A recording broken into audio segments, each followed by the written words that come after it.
Hello, and welcome to the Old Soul Archaeology Podcast. My name is Michelle Janae. Thank you for tuning in and listening.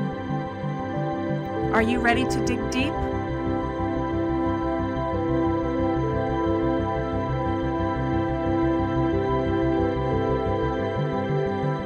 Hello, and welcome back to Old Soul Sojourn. My guest today is Aurora Light. And I just want to welcome you, Aurora, to the show, and then I'll introduce you. Thank you so much. I am so happy that we get to chat today. Yeah, this is going to be fabulous.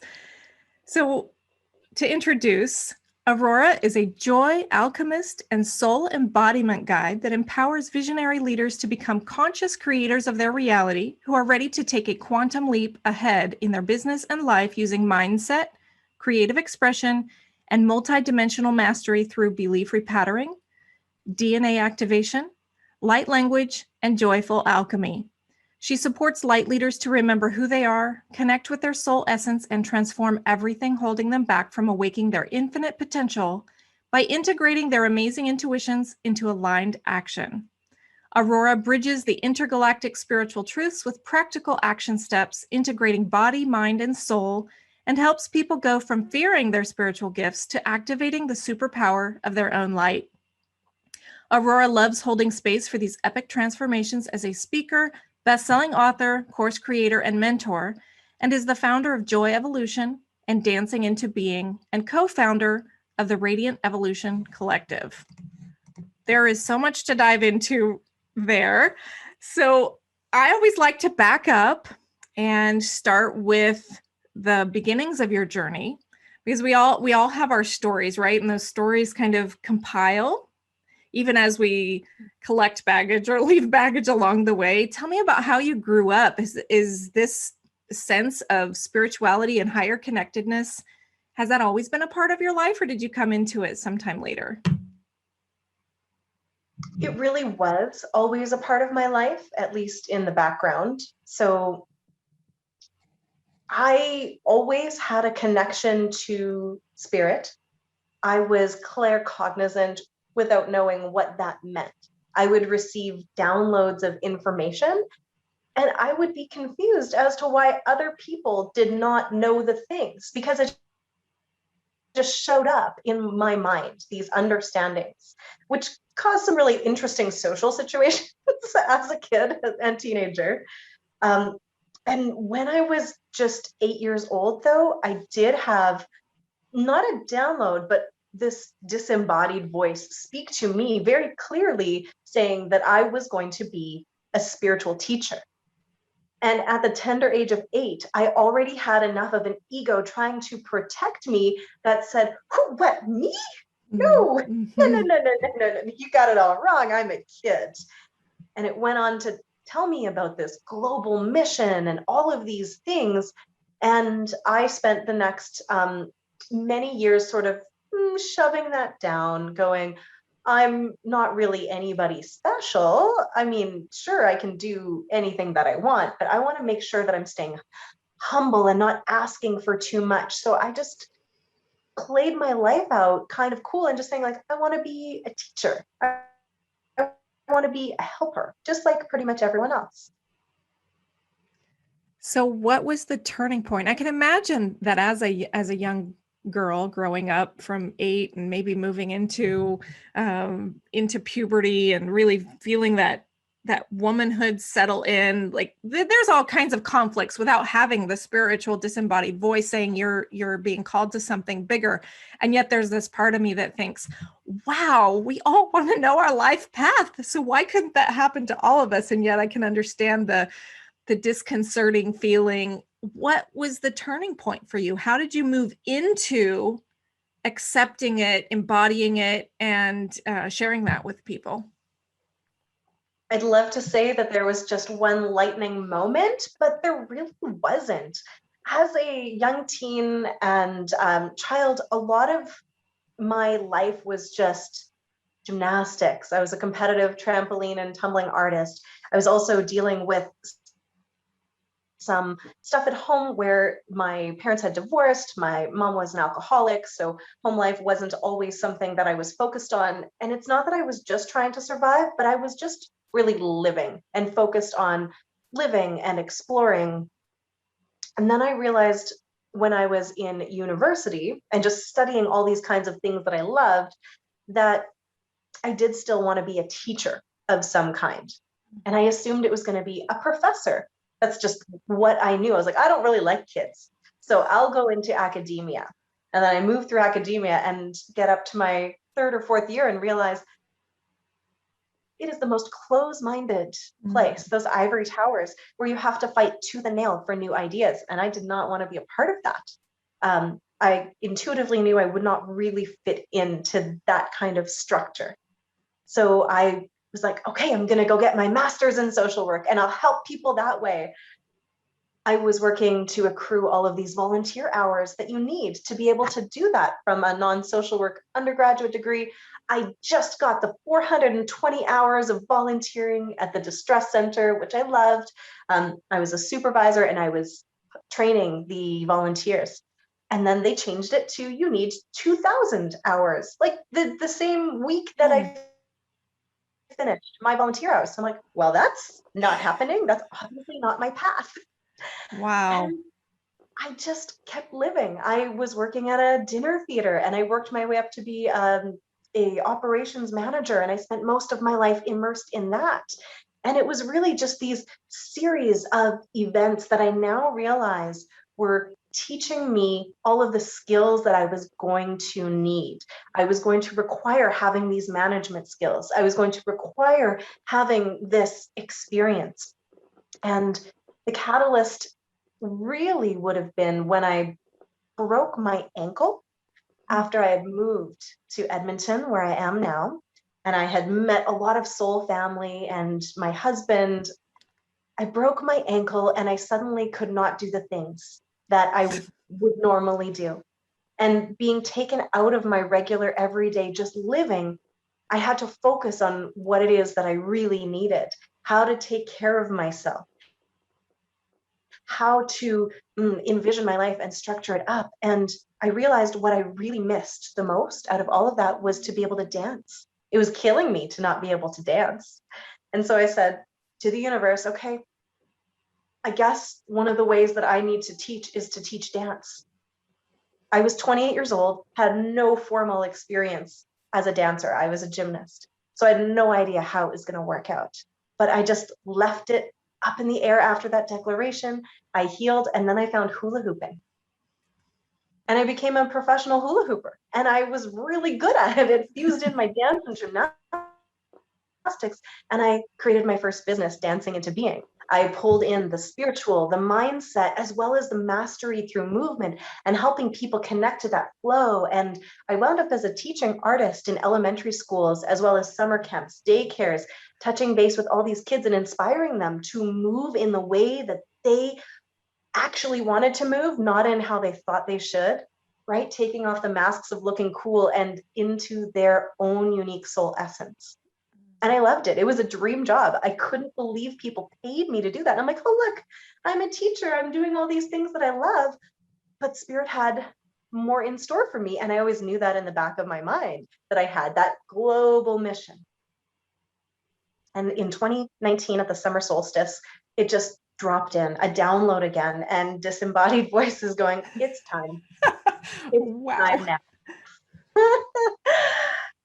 And they were like, quit teaching in person, like scrap it all, start moving your business online. You're going to work with adults mostly now, not kids, as you had been. And you need to rebrand. And it took me some time. It's not like every piece of information dropped in, but I went on this basically soul search of what really would light me up. How could I share my gifts? I started investing in coaching. Like, how can I bring my business online? It used to be all word of mouth, right? And didn't have to advertise. People would just be like, oh, hey, come teach this class. Hey, perform here. And I was getting up and running when COVID hit. And I was like, oh, okay, now I understand why Spirit told me bring everything online. And I was ready. and I was able to just accelerate my plans. All my in-person workshops were canceled, but I was told back at that summer solstice, I needed to hold space for a spiritual awakening that was going to be happening soon. And again, that's what really happened. And now I've been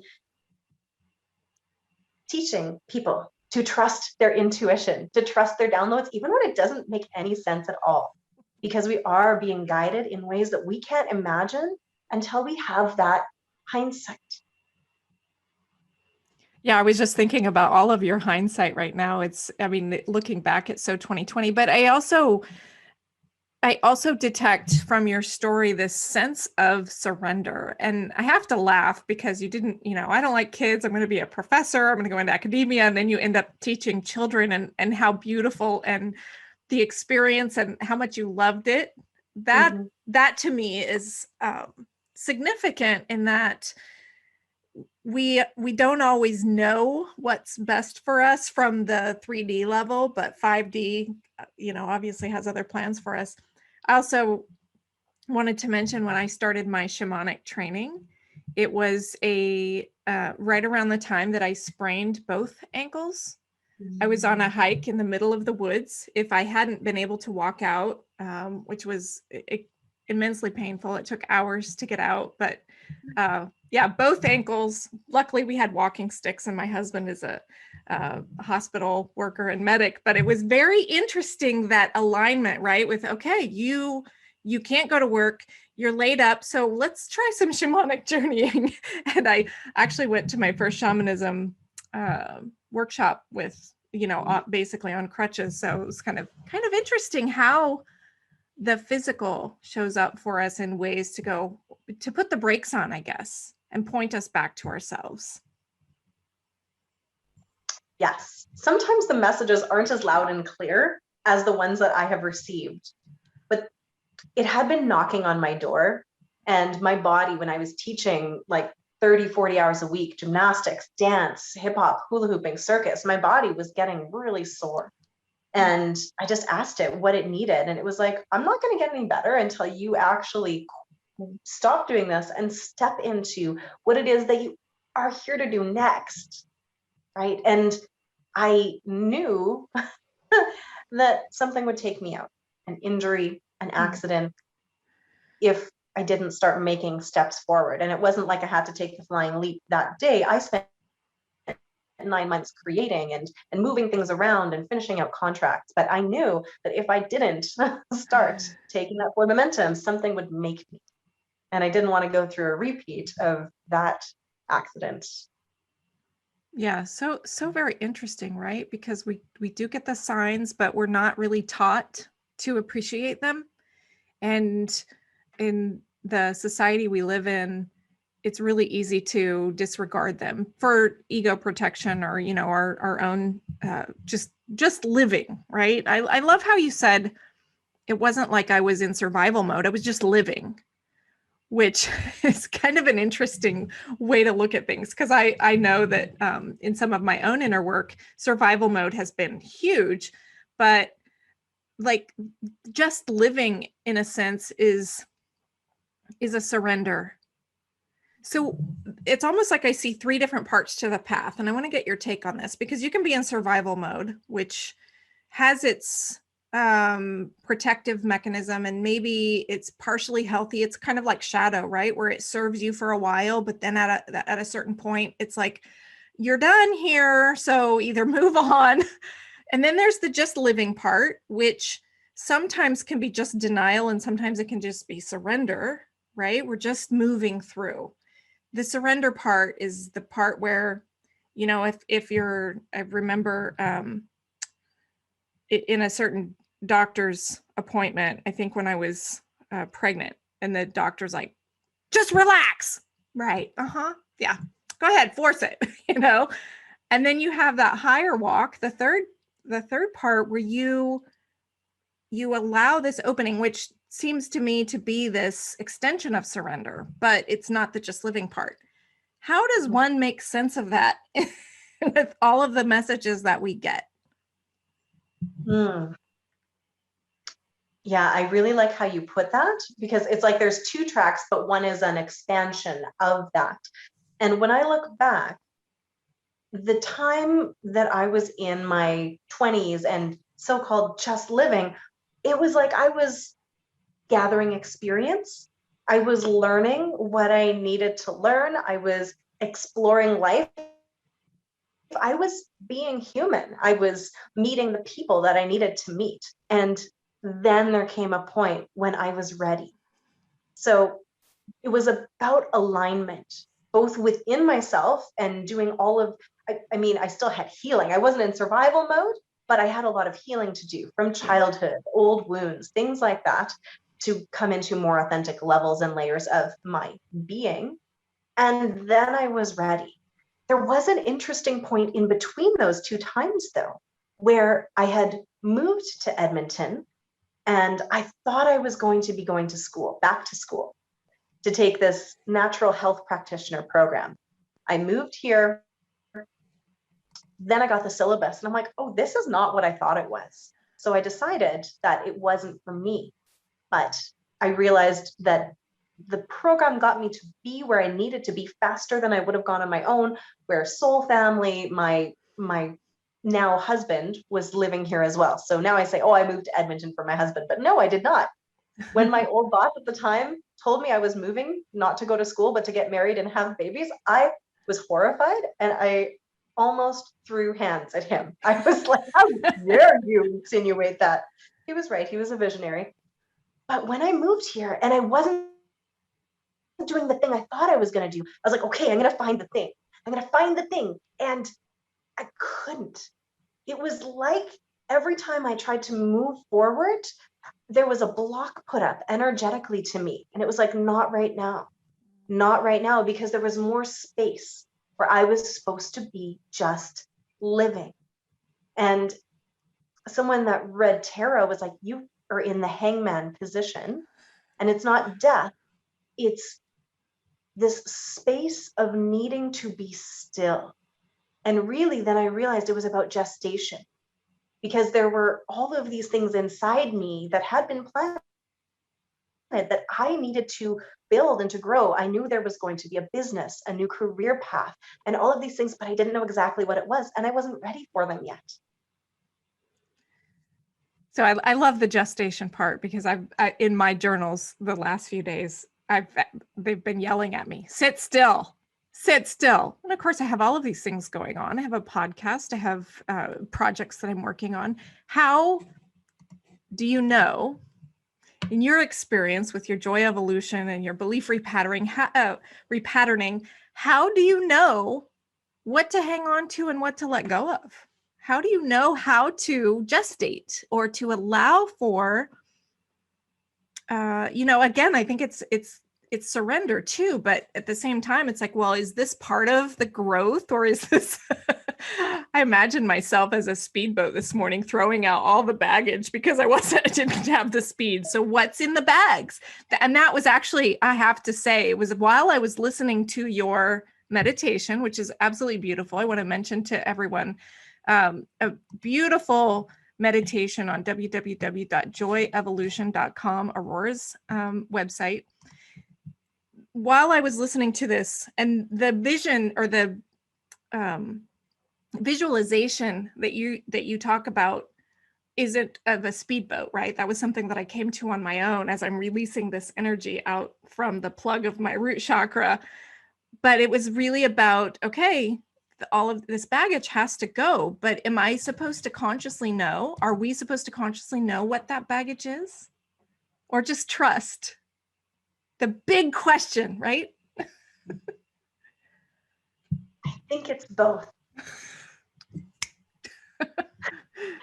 It's always very, very multidimensional. And I now have a lot of practice of being in that gestation place. When I was literally gestating my child. But there have been two other times, one after I received that first download and I was not sure where I was going to go with my business and the rebranding. Then there was another one back in sort of November, December of this year. And now I'm familiar because my consciousness is aware, oh, this is what it's like. to be gestating. And sometimes it feels like I'm in the void space of possibility, and I just need to be in stillness. And for me, there's a huge level of surrender and trust of I am meant to be here, but you have to be in your body and trusting your body's signals and trusting your intuition, so you don't get stuck there forever, because that can happen. And as soon as you feel the momentum start to build, like basically it does during the birthing process, Yeah. then you make the movements forward. So it comes to this point of needing to be in perfect presence and alignment with your body, so you can feel when it's time to rest, when it's time to move forward, and you allow it to be what it is. But you can also sense, like when you're getting the restlessness, okay, maybe this is time to move forward. And sometimes you need help because you feel stuck. And that's when we can call on friends, coaches, healers, colleagues saying, I need some support. And I had to do that and physically evict my daughter from my womb because she wasn't leaving, and I didn't. It felt like the right thing to do intuitively. I Yeah. was like, she needs help getting out. And I was also, in my past, I had trained as a doula because I thought maybe that was my path. So after she was born, and I asked her about it when she was, say, 3 years old, do you remember being in my belly? She goes, yeah, and I couldn't find my way out. Mm. So following my intuitive guidance needed to give her a little bit of a nudge, and I was Yeah. induced. And I feel like it's just a great metaphor for sometimes we need to get an external push, and sometimes we can ask for it, sometimes the universe will do it. It's all perfect and divine as long as we're listening, and then we take the aligned action based on what we hear and feel. Yeah, absolutely. I think that one of the biggest things I've learned working with intuition and inner wisdom is embracing paradox, right? Because we do have this inner wisdom, and we kind of swing the pendulum far, far to the other side where we don't, well, I don't need any external advice. External advice is the problem. It's what got me where I'm at, right? Not listening to myself, but it really is not either or, but both and. And I think that's an important reminder, in addition to the fact that our focus, at least in the Western world, is very mental. It's not bodily. It's not be in touch. I mean, not only are we not in touch with our emotions, but we're really not in touch with our bodily senses. It's numb everything, right? So if there's pain, immediately, what can we do to make this go away, to, block it, ignore it, whatever. So that's a beautiful reminder too, to really feel that embodied wisdom, which isn't easy, and probably why we need the external help of teachers and coaches like you. It is my area of specialty right now, because through practice of both listening and not listening and bringing my conscious awareness to it, I know when I am doing it and I know when I'm ignoring it. But I think it's, yes, total paradoxical consciousness in all spiritual things, Yeah. but it's not necessarily a paradox for this particular one, because I think you should always go to self first. Yeah. And you ask yourself, and if yourself is saying, I need outside support, then you go, okay, great. But you don't ask the outside support before you've checked in with yourself. Right. Almost too, once you've got that external support, to check in again and make sure this is the external support you need. So it really is kind of a back and forth, spiral. Constantly. Yeah. Not so much a pendulum back and forth, but now pendulum spiral, right? That healthy spin of the internal, the external, checking back in with yourself. And I think that's it's very hard. That was hard for me for many, many years. And I think it's led me down my path. And we've talked about this before when we chatted. It's really gratifying, right? To see, not only to see it within ourselves and to go through our own initiations and learn how to be aware of being aware, but seeing people's eyes light up, right? Seeing breakthroughs. So talk to me about the favorite parts of your work. what lights you up when you work with your clients?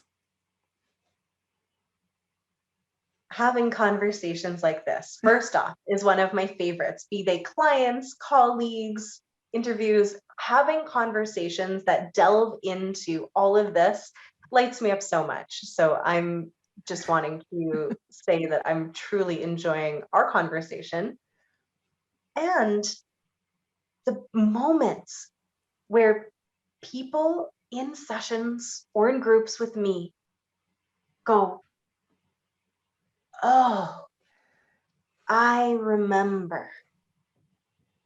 And it's that we've been guiding them closer and closer to their true, aligned, embodied essence, tapped into the highest self, bringing that wisdom down and through.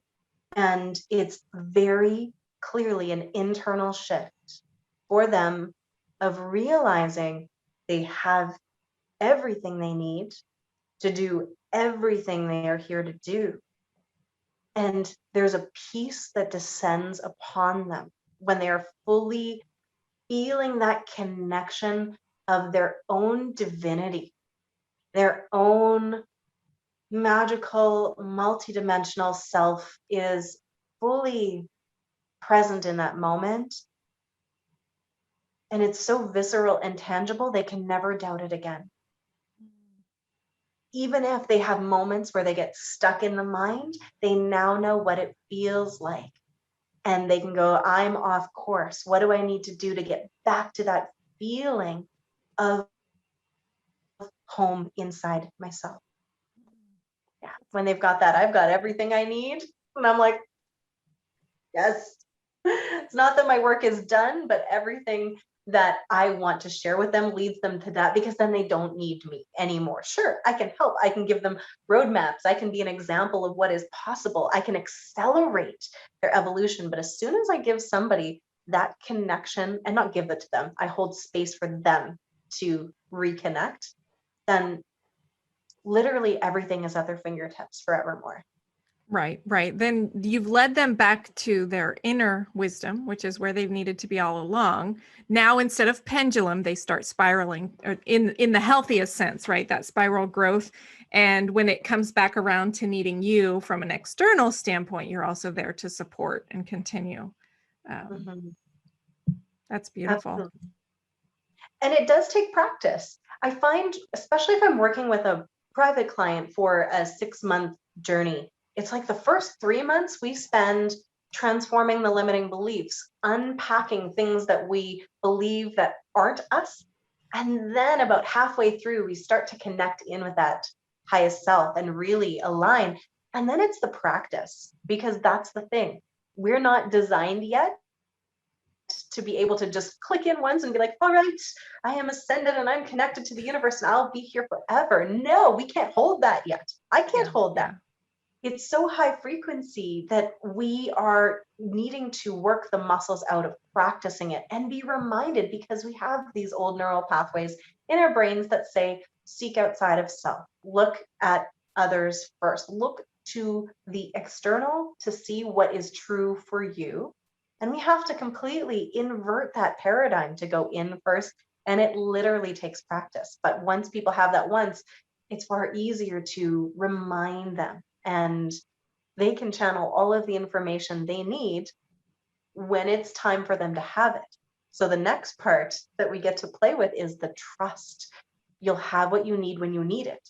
And if you don't have it yet, you're not supposed to have it yet, because there's something else that needs to happen. You're gestating, you're growing, you're playing. If you had everything you needed, the game wouldn't be any fun. Right, right. I think that's like the human dilemma sometimes, is we want to have it all figured out. But if we had it all figured out, it would be completely boring. we might not even need to be here anymore. So the journey, with all of its pitfalls and tumbles and uphill climbs and downhill slides, really do have their purpose. It's just remembering that in the moment, that, what exactly is this initiation for, right? Mm-hmm.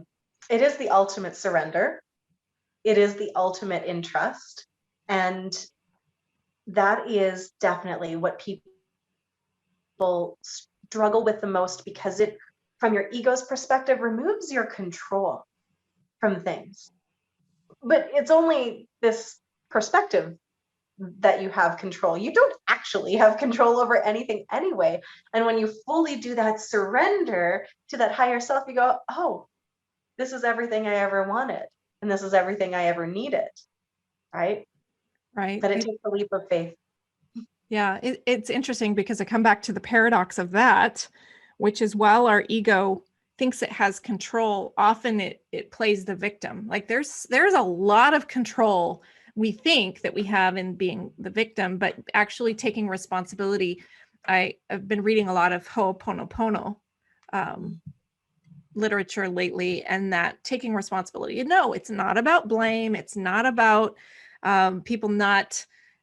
It's not about no justice or, all of those other things. But then once you take responsibility, there is a surrender to it. And it doesn't really make any sense based on the way we were conditioned, based on the way we're educated, right? But it's so empowering. It's just tapping back into that again and again and again. Like you said, the trust.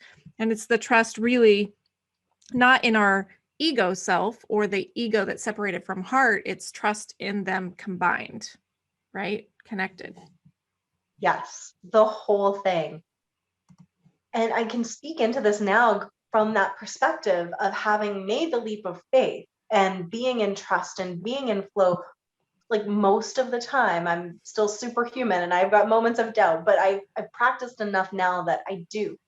But it took me a good decade after yet another disembodied voice moment, and I've only had a few in my life, came to me when I was washing dishes about 11 years ago. It said, you don't need to worry, right? Because everything is always worked out in the end. So why not just let go of the worry and freaking enjoy the ride? And Yeah. it's one of those things, again, easier said than done. I had to really practice, really dive in and start to bring the conscious awareness. And looking back, we get to see that things are always leading us where we need to be. And the crises, the most awful things that happen to us, are typically the most important catalysts for where it is that we need to be headed.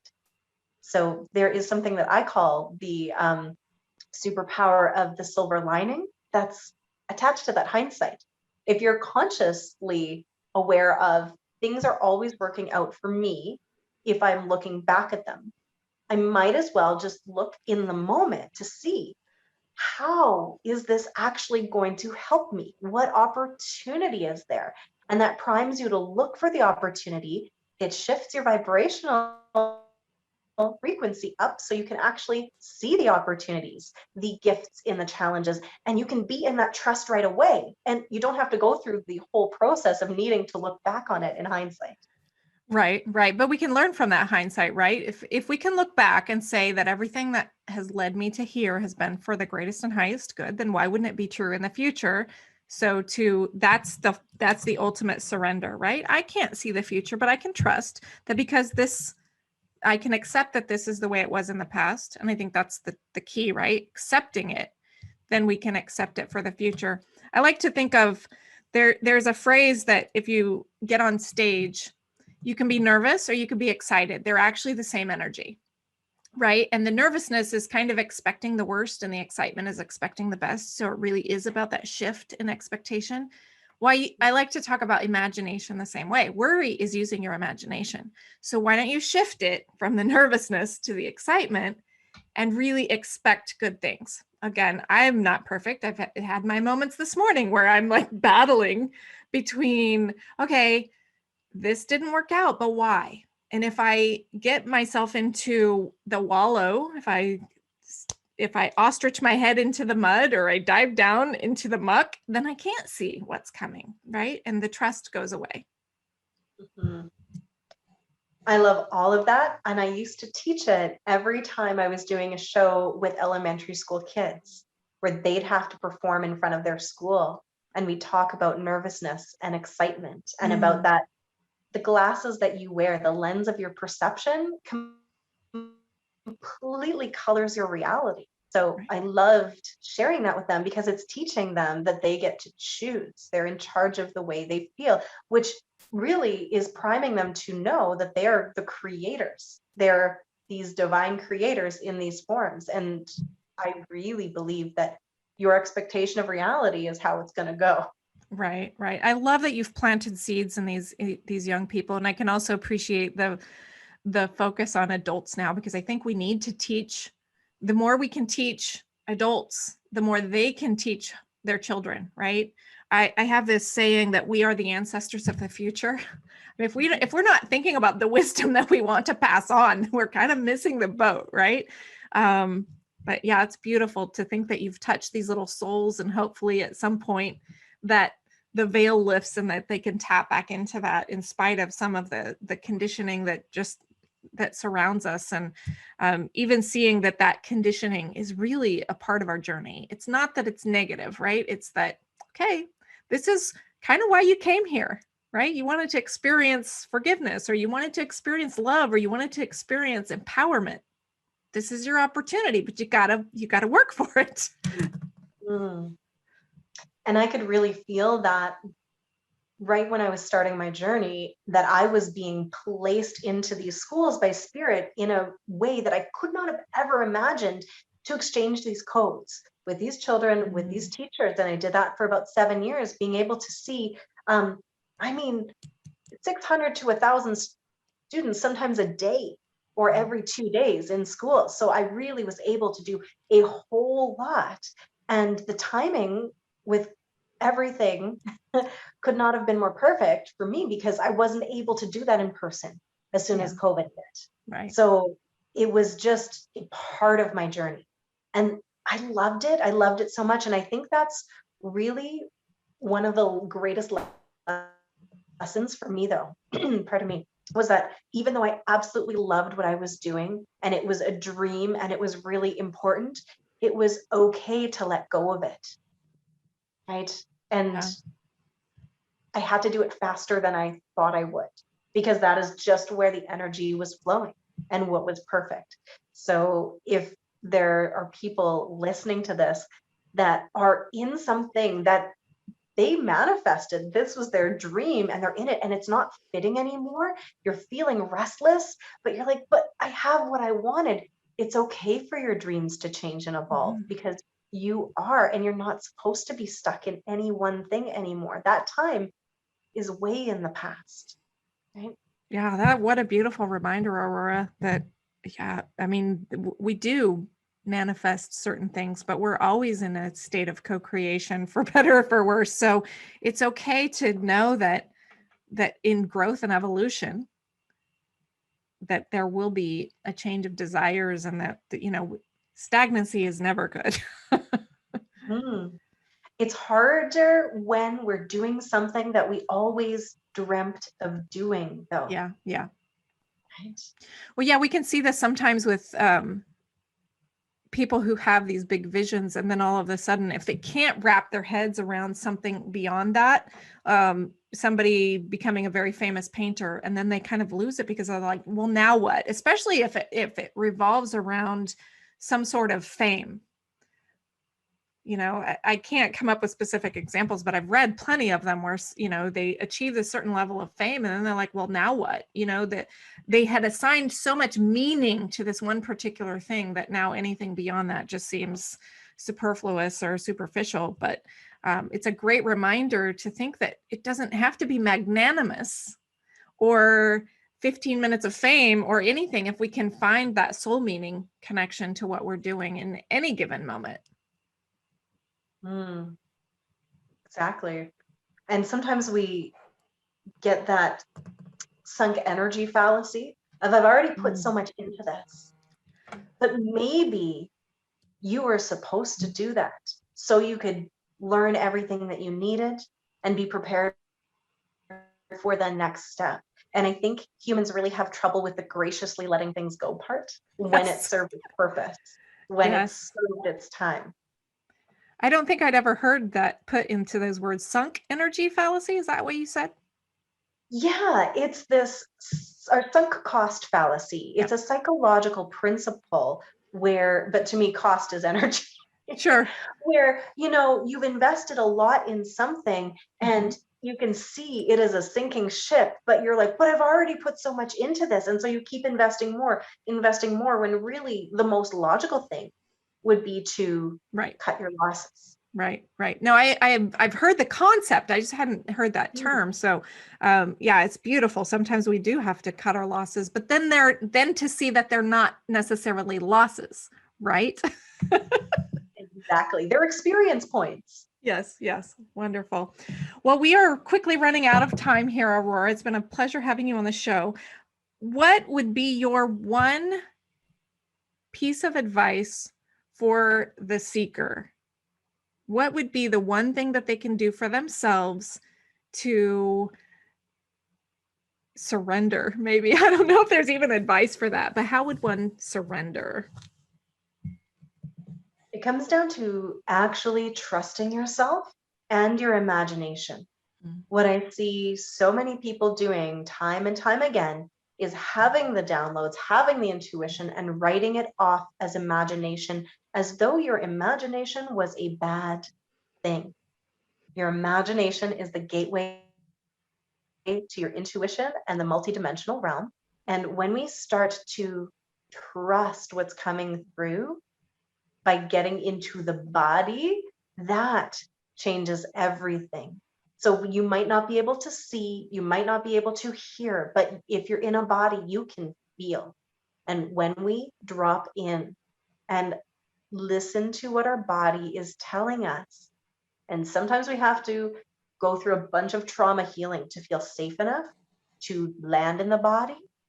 And then we move forward with what feels good in the body, what feels expansive, then you will be brought the opportunities and the directions and all of the gifts and the connections that you need, that you're seeking, right? Your Yeah. body is that herald. Yeah. So beautifully said. Easier said than done, but I think too, if we can just breathe. And I would encourage any of my listeners to go to www.joyevolution.com and check out the soul embodiment activation, and you won't be sorry. Yep, you're going to sign up for Aurora's list, but if you have enjoyed any of what she said today and her beautiful wisdom and her humility, I would get that download. There's a beautiful part of that where we won't get into it today. Maybe next time we can talk about soul language, but beautiful chanting and singing at the end of that meditation. Also, you can find Aurora at facebook.com/Aurora Awakening Light, on Instagram at Joyful Embodiment, on TikTok at Radiant Evolution, and you can also look for her at joyevolution.group, which I believe is the Radiant Evolution Collective. Is that correct? Mm-hmm. Yeah. Yes, that's where I would say if you're on Facebook at all, it's the best place to connect with me. That's where all the fun happens in the free Facebook group. Beautiful. So you can go right to Facebook and search Radiant Evolution Collective and find it, or simply go to joyevolution.group, and it'll take you right there and you can join the group. Aurora, thank you so much for sojourning with me today. It's been a beautiful, beautiful time together. Mm. Thank you so much for having me. I have truly enjoyed it. My cheeks hurt from smiling because having these heart connections and conversations is truly one of my favorite things. So thank you for inviting me and for holding space Absolutely. for so many people on your beautiful podcast. Oh, thank you. Thank you. It's really been a pleasure having you here. My name is Michelle Janae. This is Old Soul Sojourn with Old Soul Archaeology. Thank you for tuning in. And until next time, dig deep.